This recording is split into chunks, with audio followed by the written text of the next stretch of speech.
बिस्मिल्लाहिर्रहमानिर्रहीम। Surface chemistry का chapter हमारा चल रहा है। सरफेस केमिस्ट्री में आज हम देखेंगे कोलाइड्स और कोलाइडल्स और सोल्स भी उनको कहा जाता है। तो शुरू करते हैं।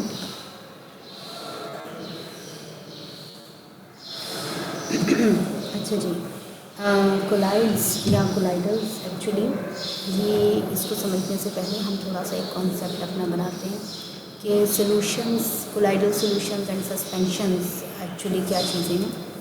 तो नॉर्मली अगर आप देखें it depends upon the size of the particles जो कि डिस्पर्स्ड होते हैं किसी सॉल्वेंट में, ठीक है। तो ये बताने से पहले एक थोड़ा सा आप इस चीज़ का कॉन्सेप्ट ले लें कि जैसे हमारे पास सॉल्यूट एंड सॉल्वेंट, किसी सॉल्यूशन के लिए हम सॉल्यूट एंड सॉल्वेंट की टर्मिनोलॉजी से वाकिफ़ हैं, हमें पता है कि सॉल्यूट क्या होता है, सॉल्वेंट क्या होता है। सिमिलरली अगर हम कोलाइडल सिस्टम को स्टडी करते हैं तो वहाँ जो दो टर्मिनोलॉजीज हम यूज़ करेंगे उसको हम dispersed phase and dispersion medium कहते हैं। डिस्पर्शन मीडियम क्या है कि इसको आप अंडरस्टैंड करने के लिए हम ले सकते हैं कि dispersion medium is the same sense as solvent and the dispersed phase is the same as the solute particles। तो जो हमारे पास dispersed phase है उसके बारे में हम कह सकते हैं कि कोलाइडल पार्टिकल्स हैं, ठीक है ना। यानी कि the substances distributed as a colloidal particle is called the dispersed phase.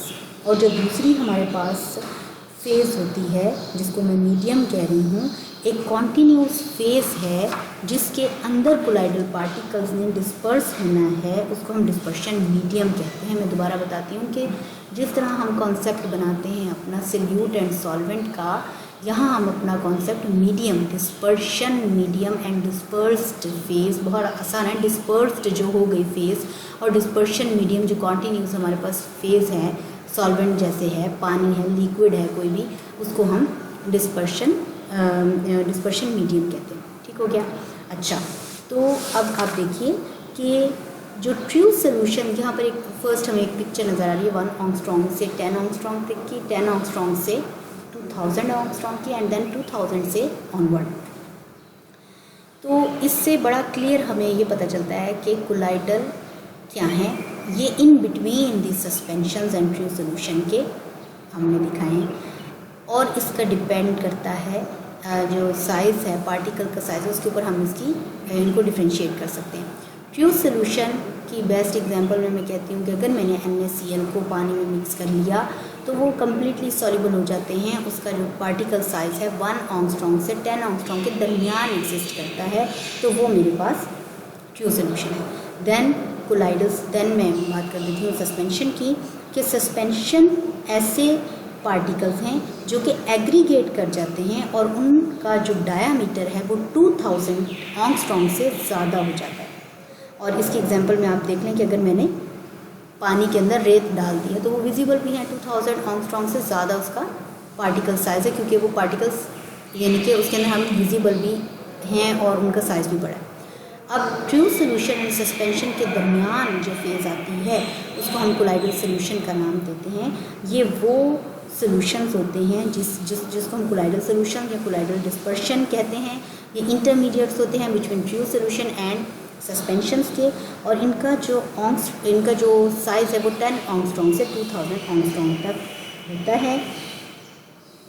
अच्छा जी, अच्छा इसके बाद हम देखते हैं कि हमने एक्चुअली सरफेस केमिस्ट्री में सिर्फ कोलाइडल सोल्यूशन को स्टडी करना है, तो हम कोलाइडल सोल्यूशन की क्लासिफिकेशन देखते हैं। यहाँ क्लासिफिकेशन को 3 पार्ट्स में डिवाइड किया गया है। इनके जो क्लासिफिकेशन है वो 3 चीज़ों को की बेस पर है।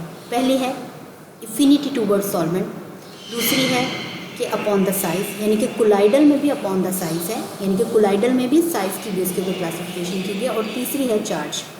सबसे आसान है चार्ज, तो मैं इसको पहले बता देती हूँ कि कोलाइडल पार्टिकल्स के ऊपर कोई ना कोई चार्ज ज़रूर मौजूद होता है, ठीक है।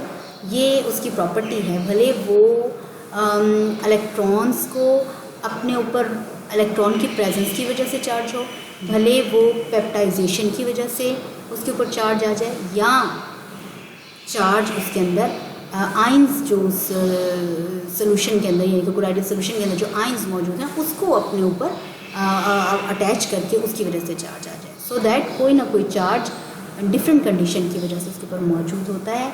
तो या वो पॉजिटिव होते हैं या वो नेगेटिव होते हैं। पॉजिटिव की एग्जांपल में हम ब्लड ले सकते हैं, ब्लड के ऊपर जो है वो चार्ज होता है, पॉजिटिव चार्ज होता है, Hb जो है हमारा। तो ये सबसे आसान थी, वो मैंने आपको एक्सप्लेन की। फिर एक है एफिनिटी टूवर्ड्स द सॉल्वेंट। इसमें दो तरह के क्लासिफिकेशन, इसको क्लासीफाई किया गया, लायोफिलिक एंड लायोफोबिक। ठीक है, ये आपको पता है फिलिक किसको कहते हैं, लविंग एंड फोबिक किसको कहते हैं, यानी कि heating. So that the lyophilic यानी कि जो वाटर लविंग होंगे, और जो लायोफोबिक हैं जो कि not only the water but यानी कि लिक्विड्स की तरफ हम बात करें, सॉल्वेंट्स की तरफ अगर हम बात करें, लायोफिलिक जो है वो सॉल्वेंट लविंग होंगे और लायोफोबिक जो होंगे वो सॉल्वेंट हीटिंग होंगे। लेकिन इसको फिर आगे हम अगर लेकर चलें तो लायोफिलिक के अंदर भी, अच्छा हम बात करते हैं एफिनिटी टुवर्ड्स द सॉल्वेंट्स, है ना। तो ये मैंने आपको बता दिया कि लायोफिलिक वो होंगे जो कि इसकी मैं थोड़ा सा एक्सप्लेन करना चाहती हूँ एक्चुअली, कि ऐसे कोलाइडल्स जो कि इमीडिएटली फॉर्म हो जाएंगे, यानी कि मैंने पानी के अंदर अपना जो है डिस्पर्शन मीडियम के अंदर, पानी नहीं कहती मैं इसके अंदर, अपनी इसकी स्पेशल जो टर्मिनोलॉजी उसको इस्तेमाल करती हूँ कि लायोफिलिक वो जिसके अंदर मैंने डिस्पर्शन मीडियम के अंदर डिस्पर्स्ड फेज जो है वो ऐड की और वो इमीडिएटली उसके अंदर डिसॉल्व हो गई, मैंने कोई एक्सटर्नल प्रोसेस नहीं किया। ठीक है, लेकिन लायोफोबिक ऐसे कोलाइडल सॉल्यूशंस होते हैं जिसको मुझे बनाने के लिए कोई प्रोसेस करना पड़ता है। हो सकता है मुझे उसको सेंट्रीफ्यूज करना पड़े, हो सकता है मुझे उसके ऊपर कोई स्टीरर लगाना पड़े, उसको मैकेनिकल स्टीरिंग देनी पड़े, कोई किसी टाइप की उसको स्टीरिंग देनी पड़े, यानी उसके ऊपर कोई प्रोसेस किया मैंने, क्योंकि वो उसके अंदर अच्छे से डिसॉल्वेबल नहीं थे, लायोफोबिक थे, दैट्स वाई उसको लायोफोबिक एंड लायोफिलिक को इस तरह से हम अंडरस्टैंड कर सकते हैं। अच्छा, फिर लायोफिलिक के अंदर मैं देखूं तो मैं इसको ये कह सकती हूँ कि अगर तो वो जो मेरे पास लायो जो है, यानी कि जो लिक्विड है, मैंने लायो सॉल्वेंट की बात करें ना फिलिक के साथ, लायो जो है वो अगर तो मेरे पास अल्कोहल है तो उसको हम कहेंगे एल्कोफिलिक। अगर मेरे पास हाइड्रोजन है, लायो सॉल्वेंट जो है, लायो सॉल्वेंट जो है वो वाटर है तो हम उसको कहेंगे हाइड्रोफिलिक, हाइड्रोफोबिक, एल्कोफिलिक, एल्कोफोबिक, बेंजोफोबिक। ठीक है, so that depends upon the solvent, इसका भी नाम में चेंजिंग आ जाएगी। यहाँ तक हमें क्लियर हो गया। उसके बाद हमारे पास क्लासिफिकेशन में एक और इम्पॉर्टेंट क्लासिफिकेशन है जो कि साइज़ की जो इसका जो सस्पेंडेड पार्टिकल्स हैं, यानी कि जो कोलाइडल पार्टिकल्स हैं जिसको हम डिस्पर्स्ड फेज कहते हैं, उसके साइज़ के ऊपर डिपेंडेंट भी हम उसको क्लासीफाई कर सकते हैं, जिसमें multi molecular, macromolecular and associated colloidal solutions में इसको क्लासीफाई किया गया। मल्टी मॉलिक्यूलर, इसको कैसे समझेंगे? ऐसे कोलाइडल पार्टिकल्स जिनका साइज ट्रू सॉल्यूशन के पार्टिकल साइज जितना हो और वो एग्रीगेट करके कोलाइडल सॉल्यूशन के पार्टिकल साइज रेंज तक पहुंच जाएं, वो हम उनको कहेंगे मल्टी मॉलिक्यूलर। दोबारा बताती हूँ, यानी कि कोलाइडल यानी कि एक बड़ा जो पार्टिकल है वो है 10 एंगस्ट्रॉम या 11 एंगस्ट्रॉम का, ठीक है। लेकिन अगर मैं उसको अच्छे से ऑब्जर्व करूँ तो वो actually 2 angstrom, 5 angstrom, 6 angstrom, 7 angstrom के पार्टिकल्स आपस में एग्रीगेट करके एक बड़ा मॉलिक्यूल बना लें जो कि इस रेंज को, कोलाइडल की रेंज को ओबे करता हो, ठीक है। यानी कि कोलाइडल की रेंज को क्या कहना चाहिए, कोलाइडल की रेंज में आता हो, यानी कि ये मेरे पास एक पार्टिकल है। अगर मैं इस पार्टिकल को अच्छे से ऑब्जर्व करती हूँ तो मैं देखती हूँ कि इसके अंदर छोटे छोटे पार्टिकल्स जो हैं वो आपस में एग्रीगेट किए हुए, यानी वो जो है रेंज तो 10 से 2000 के दरमियान की है, लेकिन उसके अंदर छोटे पार्टिकल्स हैं, भले वो इसी के अपने पार्टिकल्स हों या ट्रू सोल्यूशन के की साइज़ की रेंज के पार्टिकल्स आपस में मिलकर हों, तो यानी कि मल्टी मॉलिक्यूलर, एक ही मॉलिक्यूल के अंदर बहुत सारे मॉलिक्यूल्स एग्रीगेट किए हों, तो ये साइज़ के ऊपर डिपेंड करते हुए हमने उसको मल्टी मॉलिक्यूलर कोलाइडल पार्टिकल्स का में क्लासीफाई किया। दूसरा है मैक्रोमोलिकुलर। मैक्रोमोलिकुलर क्या है कि सस्पेंशन के पार्टिकल के साइज़, फॉर एग्जांपल का एक बड़ा पार्टिकल था लेकिन वो मतलब स्प्लिट करके मैक्रोमोलिकुलर तो होगा लेकिन वो स्प्लिट करके बड़े मॉलिक्यूल्स की फॉर्म में उसी सोल्यूशन के अंदर मौजूद है। और थर्ड वन जो है वो कहलाता है एसोसिएटेड। ठीक है, एसोसिएटेड जो हमारे पास कोलाइडल हैं वो ऐसे सब्सटेंसेस होते हैं जो कि लो कंसंट्रेशन के अंदर as an strong electrolyte behave करते हैं, और अगर हायर कंसंट्रेशन के अंदर मौजूद हों तो वो कोलाइडल के तौर पर इस्तेमाल होते हैं। ठीक है, फॉर एग्जांपल एसोसिएटेड की मैं अगर एक्सप्लेनेशन दूँ तो ये मेरे पास एक सोप, फॉर एग्जाम्पल इसको हम सोप भी कह सकते हैं ना, तो सोप जो है वो आयोनाइज हो गया यानी कि आइंस में कन्वर्ट हो गया। अब ये क्या है कि ये डेसोसिएट हो जाता है जब लो कंसंट्रेशन पे होता है, और जब हायर कंसंट्रेशन पर होता है तो जब ये डेसोसिएट हो गया, दो कंडीशंस इसके अंदर दिखाई गई हैं। एक वो कंडीशन जिसमें लो कंसंट्रेशन अगर इस मॉलिक्यूल की मौजूद है तो वो डेसोसिएट होकर आइंस में कन्वर्ट हो गया। ठीक है, जब वो आइंस में कन्वर्ट हो गया तो मैंने आपको दो बातें बताई हैं कि या तो वो स्ट्रॉन्ग इलेक्ट्रोलाइट के तौर पर इस्तेमाल होगा लो कंसंट्रेशन में क्योंकि वो आयोनाइज हो जाता है, और दूसरी बात आपको बताइए कि अगर वो हायर कंसंट्रेशन में मौजूद हो तो वो आयोनाइज जो हुए होते हैं पार्टिकल्स, आयोनाइज जो हुए होते हैं आइंस, वो आपस में एग्रीगेट करके एक बिगर मॉलिक्यूल बना लेते हैं जो कि कोलाइडल कहलाता है, और वो बिहेव करता है कोलाइडल के तौर पर। इसको हम CMC भी कहते हैं, क्रिटिकल मिसलाइजेशन कंसंट्रेशन। ठीक है, और क्राफ्ट मैंने यहाँ पर लिखा है, क्राफ्ट वो टेम्परेचर है जिस पर CMC बनता है। ये एक CMC की जो है ना, ये थोड़ी सी बहस थोड़ी सी लंबी हो जाएगी, तो इसका मैं आपको शायद एक शॉर्ट क्वेश्चन दे दूँ या फिर हम इसके बारे में नेक्स्ट में भी डिस्कस कर सकते हैं। CMC क्रिटिकल मिसलाइजेशन, मीसेल्स, अच्छा मीसेल्स आप समझ सकते हैं मीसेल्स क्या होते हैं कि यानी ये एक मीसेल है। ठीक है, इसके अंदर ये पॉजिटिव और नेगेटिव इसके, अच्छा चलें मीसेल्स जो है ना, आपने इसके बारे में मुझे एक असाइनमेंट सबमिट करवानी है मीसेल्स के बारे में, एंड में मैं आपको इसका बताती हूँ कि इसका क्या करना है। अच्छा, एसोसिएटेड कोलाइडल पार्टिकल की हम बात करें कि एसोसिएटेड कोलाइडल पार्टिकल्स दो तरह ऐसे पार्टिकल्स हैं, ऐसे कोलाइडल पार्टिकल्स हैं जो कि दो तरह से मिलते हैं। अगर वो ऐसे सब्सटेंसेस जो कि लो कंसंट्रेशन में हों और आयनाइज हो जाएंगे और वो एज एन स्ट्रॉन्ग इलेक्ट्रोलाइट इस्तेमाल होंगे। अगर उसकी कंसंट्रेशन, उन सब्सटेंसेस की कंसंट्रेशन को बढ़ा दिया जाए तो वो कोएगुलेट हो जाएंगे, एग्रीगेट हो जाएंगे और वो CMC बनाएंगे और उस टेम्परेचर को क्राफ्ट कहेंगे, और ये जो CMC बन गया या ये जो बिगर मॉलिक्यूल बन गया, इसको हम एसोसिएटेड कोलाइडल पार्टिकल कहते हैं। ठीक है बेटे, ये हमारे पास CMC तक और हमने जो है ये कंप्लीट किया। इसकी क्लासिफिकेशन को पॉजिटिव एंड नेगेटिव भी आपको बता चुके हैं। आगे अब हम इसकी देखते हैं प्रॉपर्टीज़। इसकी प्रॉपर्टीज़ काफ़ी ज़्यादा हैं कोलाइडल की, अगर हम देखें तो इसकी प्रॉपर्टीज़ तकरीबन 8-10 प्रॉपर्टीज़ हैं, लेकिन इसमें से जो मोस्ट इम्पॉर्टेंट प्रॉपर्टीज़ हैं वो हम देख लेते हैं। सबसे पहले इलेक्ट्रोफोरेसिस। ठीक है, तो इलेक्ट्रोफोरेसिस जो है ये क्या होता है? अच्छा जी, मैंने आपको पहले बताया कि जो कोलाइडल पार्टिकल्स होते हैं उसके ऊपर कोई ना कोई चार्ज होता है। यहाँ मैंने पॉजिटिव कोलाइडल पार्टिकल्स दिखाए हैं और ये मेरे पास 2 इलेक्ट्रोड्स हैं। जब इसके ऊपर इलेक्ट्रिक फील्ड, ये मेरे मतलब एक मैंने एक सेल दिखाया आपको, इलेक्ट्रोकेमिकल सेल इसको कह सकते हैं,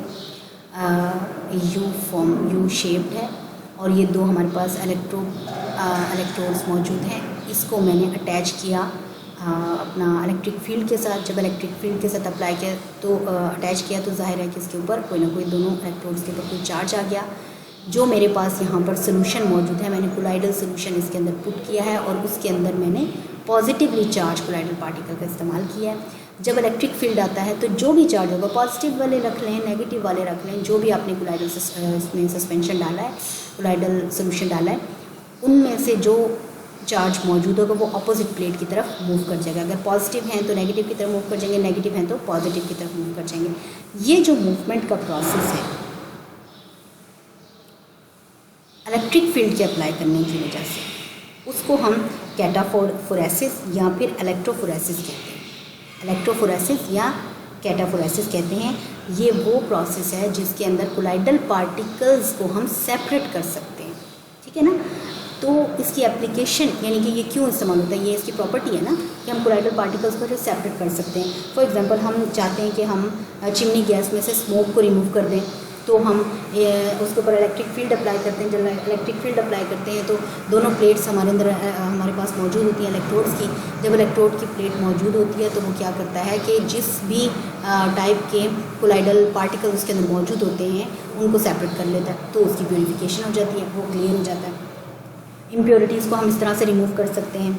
अच्छा, तो ये इसका एक प्रॉपर्टी, पॉजिटिव प्रॉपर्टी आप कहेंगे। फिर दूसरी प्रॉपर्टी हमारे पास आ जाती है ऑप्टिकल प्रॉपर्टी। ऑप्टिकल प्रॉपर्टी के अंदर टेंडाल इफेक्ट जो है, इसको स्टडी करेंगे। टेंडाल इफेक्ट जो है ये बड़ा कॉमन इफेक्ट है जो कि लाइट के उस पर डिपेंड करता है, ठीक है ना। ये क्या है टेंडाल इफेक्ट, एक्चुअली क्या है कि ये वो प्रोसेस है या ऐसा फिनोमिना है जिसमें लाइट स्कैटर्ड होती है कोलाइडल पार्टिकल से, ठीक है ना। और जो एक कोन बनती है पार्टिकल्स की मौजूदगी की वजह से, उसको हम टेंडाल बीम या टेंडाल कोन कहते हैं। असल में हम लाइट को नहीं देख सकते, लेकिन जब लाइट किसी पार्टिकल पर, किसी ऑब्जेक्ट पर पड़ती है तो वो स्कैटर्ड हो जाती है, और स्कैटरिंग की वजह से एक कोन फॉर्म होती है या एक बीम बनती है। तो इस इफ़ेक्ट को हम टेंडाल इफ़ेक्ट, और इस जो बीम को या इस कोन को हम टेंडाल बीम या टेंडाल कोन कहते हैं, ठीक हो गया। तो फॉर एग्जांपल मेरे पास एक फ्यूज सोल्यूशन है। फ्यूज सोल्यूशन के अंदर पार्टिकल साइज़ बहुत छोटा है, सो दैट फ्यूज सोल्यूशन के अंदर से लाइट जैसे उसमें इमिट होगी, उसमें एंटर होगी और वो मतलब सीधी गुजर जाएगी, कहीं पे स्कैटर नहीं होगी। लेकिन अगर हम fuse solution, not the fuse solution, अगर हम देखते हैं पार्टिकल साइज़ हमारा बड़ा है जो कि कोलाइडल को शो कर रहा है, और यहाँ पर जो पार्टिकल साइज़ है वो हमारा सस्पेंशन को शो कर रहा है, जो प्रीवियस हमने जो स्लाइड में देखा था। तो ये दोनों अगर हमारे इस तरह का कोई बिगर पार्टिकल हमारे कंटेनर में मौजूद है, तो जब लाइट इसके ऊपर फॉल करेगी, लाइट उससे टकराने के बाद स्कैटर्ड हो जाएगी और एक बीम बनेगी जिसको हम देख पाएंगे। तो ये ऑप्टिकल प्रॉपर्टी है कोलाइडल की एंड सस्पेंशन की, जो कि ट्रू सोल्यूशन नहीं शो करते। फिर एक और हमारे पास प्रॉपर्टी है जिसको हम कहते हैं कि हेट्रोजीनियस नेचर है। होमोजीनियस नेचर पता है आपको वेरी वेल कि होमोजीनियस नेचर ये है कि होमोजेनाइज्ड हो सारा, हम डिस्टिंक्शन ना कर सकें। लेकिन हेट्रोजीनियस नेचर कोलाइडल पार्टिकल्स रखते हैं, इस तरह से हेट्रोजीनियस नेचर रखते हैं कि हम मतलब वो होमोजीनियस नहीं होता। फॉर एग्जांपल बहुत सारी गैसेस हैं, ठीक है, तो रूम के अंदर ऑक्सीजन है, कार्बन डाइऑक्साइड है, नाइट्रोजन है, तो आप उनको डिस्टिंक्शन नहीं कर सकते, है ना। तो वो डिस्टिंक्शन नहीं होंगी आपस में, डिस्टिंग्विश नहीं दे, यानी आप उसको डिफ्रेंशिएट नहीं कर सकते, डिफ्रेंशिएट नहीं कर सकते कि कौन सी नाइट्रोजन है, कौन सी ऑक्सीजन है, कौन सी जो है कार्बन डाइऑक्साइड है। तो अगर क्वेश्चन ऐसा हो कि गैस और गैस का कोलाइडल को हम कोलाइड्स कह सकते हैं, तो हम नहीं कह सकते, क्योंकि गैस के पार्टिकल्स को हम डिफ्रेंशिएट उनके दरमियान नहीं कर सकते। तो जो कोलाइड्स हैं उसकी नेचर का होमोजीनियस नहीं बल्कि हेट्रोजीनियस होना ज़रूरी है। अच्छा जी, एक और इसकी प्रॉपर्टी है जिसको हम कहते हैं कोलिगेटिव प्रॉपर्टीज़। कोलिगेटिव प्रॉपर्टीज़ आपको पता है, वो जो 5 ऑस्मोसिस की एलिवेशन, बॉइलिंग पॉइंट और this and lowering of the pressure और दिस एंड दैट, ये हम कोलिगेटिव 5 प्रॉपर्टीज़ हैं, उसके बारे में बात करेंगे। तो जो कोलाइडल पार्टिकल हमने देखा है, कोलिगेटिव प्रॉपर्टीज़ जो हैं वो नंबर ऑफ पार्टिकल्स पे डिपेंड करती हैं। इस चीज़ को समझने के लिए ये मेरे पास ट्रू सोल्यूशन है, ये कोलाइडल है, ये सस्पेंशन है। अगर मेरे पास 4 ग्राम कोई भी सब्सटेंस है जिसको मैंने डिसॉल्व करना है, जिनके मैं true solution colloidal and suspension की बात करूँगी, तो ट्रू सोल्यूशन के अंदर नंबर ऑफ पार्टिकल्स ज़्यादा आएंगे। कोलाइडल के क्योंकि उनका साइज़ छोटा होता है, कोलाइडल के अंदर नंबर ऑफ पार्टिकल्स कम आएंगे और सस्पेंशन के अंदर नंबर ऑफ पार्टिकल्स सबसे कम आएंगे। तो हमने कहा कि जो कोलिगेटिव प्रॉपर्टीज़ ज़्यादा होती हैं जहाँ पर नंबर ऑफ पार्टिकल्स ज़्यादा होती है, इट मीन्स कि कोलिगेटिव प्रॉपर्टीज़ जो 5 कोलिगेटिव प्रॉपर्टीज़ हैं वो ट्रू सोल्यूशन की हायर होंगी देन कोलाइडल, एंड सबसे जो लीस्ट होंगी वो सस्पेंशन की होंगी। ठीक है, ये मैंने इसके अंदर कुछ जो हैं यहीं से आप कंसल्ट कर लें, कैरेक्टरिस्टिक्स इसकी, लायोफिलिक लायोफोबिक का concept, true solution and colloidal का पहली स्लाइड में दिखा दिया, और ये सारी आप यहाँ से देख सकते हैं। And thank you so much for the colloidal.